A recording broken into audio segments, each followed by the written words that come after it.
Okay, here's example 3 in section 7-1. We're simplifying each radical expression. They're giving you different roots of different variables and exponents, and there's also some numbers in there. So we're just going to break these down piece by piece to solve all these. Okay, this is my recommendation, is to go piece by piece, variable by variable, and just solve it all out slowly. So remember, if there's nothing written here, this is implied to be a 2. Okay, so then we're going to take the square root of 9 times the square root of x to the 10th. Break all the pieces up is my recommendation. Okay, we know that the square root of 9 is 3, and here is the situation where I think absolute value bars is going to happen if we have an even index and the answer is an odd exponent. Now, a lot of you may look at this and go, I have no idea how to find the square root of x to the 10th. Well, here I'm going to tell you there's a really easy trick. We're going to take x to the 10th, we're going to write the exponent 10 there, we're just going to divide that exponent by the index. 10 divided by 2 is x to the 5th.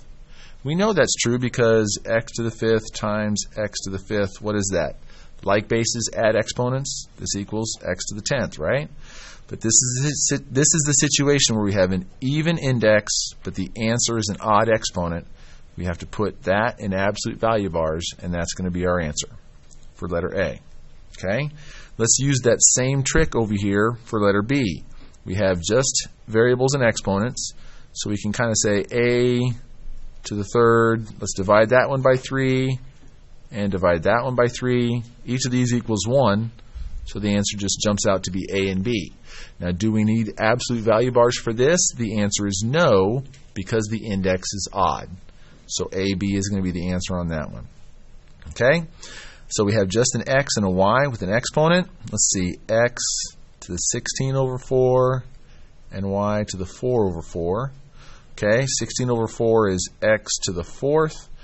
4 over 4 is y to the 1st power, but even index, exponent is odd right here. We have to put the y by itself in absolute value bars, and that's the answer.